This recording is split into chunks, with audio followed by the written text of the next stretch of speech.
5 minutes yi moom. parle pas de mandat de juróom-ñaari at. Donc le mandat de Macky Sall 2012-2019 constitution du Sénégal du ko considérer. Non du ko considérer. Tu parles français, tu le comprends, je parle français, je le comprends. La constitution du Sénégal dit que ça c'est grave, hein? La constitution du Sénégal dit que tout Sénégalais qui devient président du Sénégal a droit à 2 mandats de 5 ans. Macky Sall amagul mandat de 5 ans. Donc Macky Sall. boobu lii ñambaas la rek. ma ne mbooloo mi il faut que monsieur le ministre ñu ngi lay dalal ak say collègues ministres yi nga fi fekk yépp am contentement lool ci président de la République teg la ci boppu d'un département ministériel par rapport ne nga nekkee nit koo xam ne ku ubbeeku yaatu xel am expérience bëri nag quelqu'un dans son parcours politique su demee ba diriger une ville comme Pikine nekk député maire diriger cette ville là expérience baa ngi foofu macha allah nekkoon fii aussi avec nous fii ci assemblée nationale bu président jëlee département boobu dénk la ko nga juddoo Ndakaaru gi dëkk la ministère bi nga xam ne pêche la je suis sûr que les pêcheurs nappkat yi ñëpp dinañ ci gis seen bopp jarul ñuy joxe ay doléances parce que vous connaissez le problème des Sénégalais et des Dakarois c'est clair ak Sénégal yëpp di dalal aussi ci directeur généraux ku mel ne le DG de l'APIX à l'époque l'actuel DG du port ñu ngi koy dalal ak l'ensemble des directeurs généraux yëpp ak notre ami et frère DG bu COSEC Abou Diop ak ñëpp Pape Sagna monsieur le ministre assemblée nationale bi am nañ fi gàcc ju rëy jëfewuñ ko nag mais ñi ko jëfee ñoo ko moom Sénégal dañu am culture juddoo ci site éducation de base bu am doole bu rafet loo mënta am ci wàllu politique dafa am toujours opposition am pouvoir ça a toujours été comme ça mais ci biir assemblée nationale arraché ay micro foog na njàmbaar la Sénégalais n'ont pas oublié ça bu ñuy wax kaddu jël kaddu di banaliser loolu c'est très tôt que pour faire oublier les Sénégalais loolu foog na ne loolu nag mooy fëgg dënn def naa lu kenn ñemewul def jàmbaar nga da ngay def lu rafet nit ñi naw la ci loolu laa comprendre ci culture sénégalaise arraché micro fii ci biir assemblée nationale nous sommes en notre 3e mandat fii ci assemblée nationale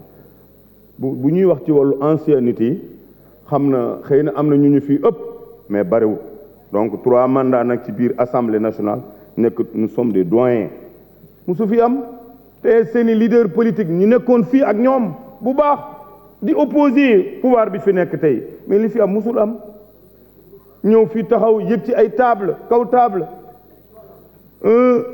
jël totalement kidnappé urne yóbbu ñuy wax loolu jooy loolu sénégalais ñi leen voté loon di jooy loolu ci jooy xol ndax askan bi benn la Sénégal gi benn la opposition pouvoir ñu ragaluñ ko ak ñoo ñemee opposé ñun ñoo opposé woon ba jot nguur gi kon bu ñu nit opposé tey amuñu ci problème on est prêt pour un combat quel que soit le combat nous allons le mener on n'a pas peur nous ne sommes pas des poltrons taxaw di fëgg sa dënn looloy ragal duñu ay ragal de weesaru ñu nekk ay ragal ñun taxaw di wax encore mieux taxawaat fii jël sa kurpeñe dóor jigéen au lieu que man tey je suis avec le président Macky Sall fii góor bi nekkoon tey ci biir groupe Benno Bokk Yaakaar bu jëloon kàddu dóor fi jigéen ci yeewi wallahi dinaa magnifier sama solidarité ak jigéen boobu parce que on est le Sénégal opposition pouvoir nag bu ñu taxa bañ a nekk des Sénégalais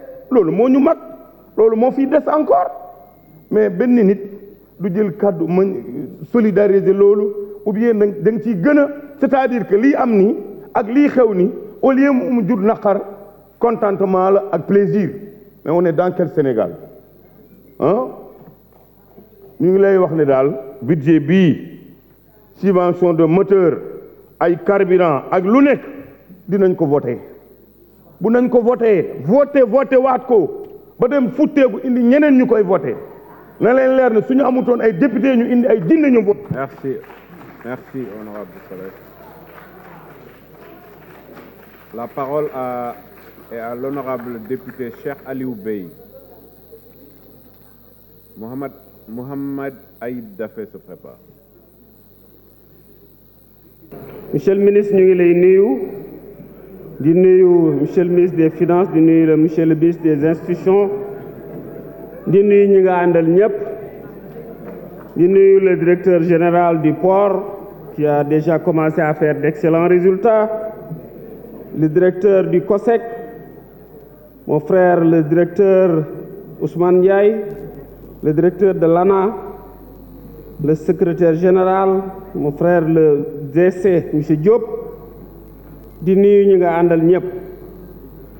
Monsieur le ministre, je vous ai dit en commission que j'étais très content bi ñu la nommé ministre. Assemblée ku fi yàgg tuuti xam na man suma relation ak yow.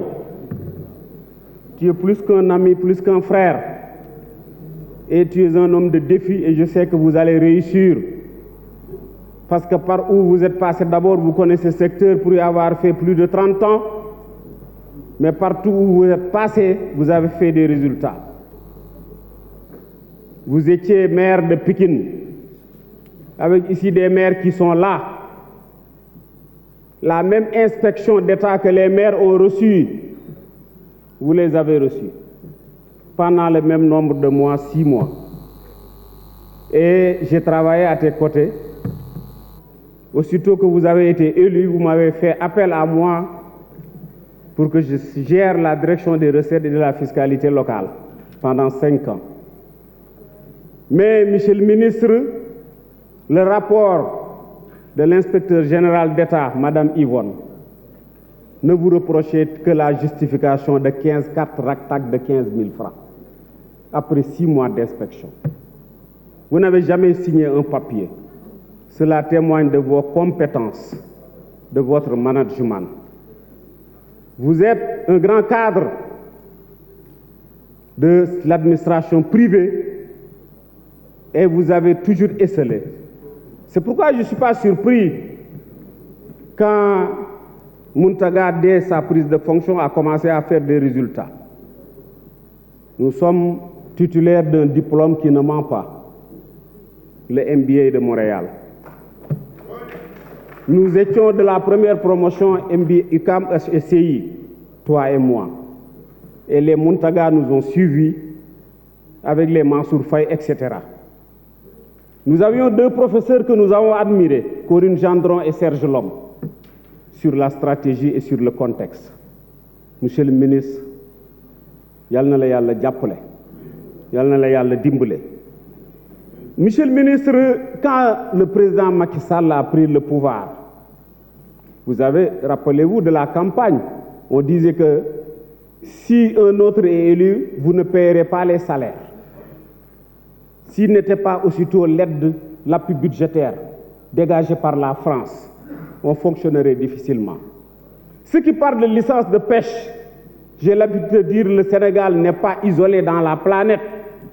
Ce que font les Européens dans ce pays-là, et souvent ceux qui le dénoncent, la plupart du temps, ils travaillent en Europe. Ils disent, ils se bonifient de l'appui des transferts qui sont opérés par les Modou-Modou. Mais ces transferts sont travaillés où?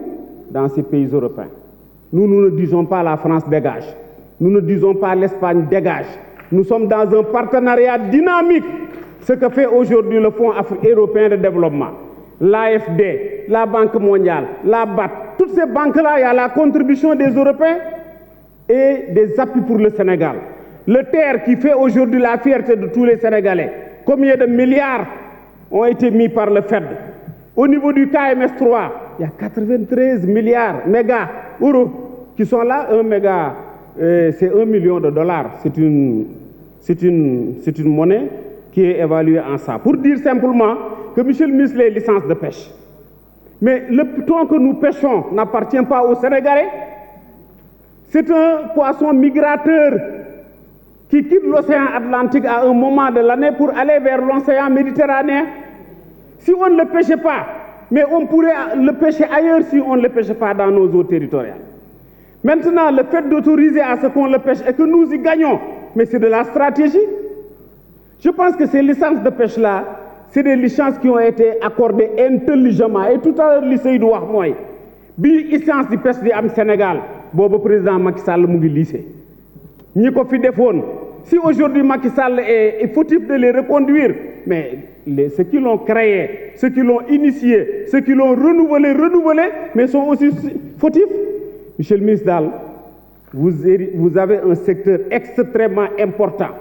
Et aujourd'hui, le président Macky Sall l'a compris en octroyant aux pêcheurs des gilets de sauvetage, des bateaux, des pirogues fibres de verre, en subventionnant le carburant, en subventionnant les moteurs hors bord, en donnant des financements à tous les pêcheurs. Maintenant dara doyul nako yok bi nit ki da nga nan li am nako waye doyul nako yok waye yow dara baxut do voter dara lu ñew nga critiquer ñuy wax nga nan way ñe dañoo jang parce que janguñu fi cadre yé fi nek dé fi ay cadre fi né même ñi fi jangul sax c'est de grands cadres politiques, c'est de très grands cadres politiques. Si je te donne un tableau, on peut vous faire la crédit. On peut vous faire la crédit. Et c'est cet ingénieur-là, sorti du Sénégal, qui est allé continuer ses études en France pour faire de la pétrochimie, qui a découvert le pétrole, qui a découvert l'or, qui a découvert le zircon et qui est aujourd'hui en train de tirer le Sénégal pour le mettre à l'émergence. Macky Sall sera candidat, Macky Sall sera reconduit et vous en sortirez encore battu et battu encore.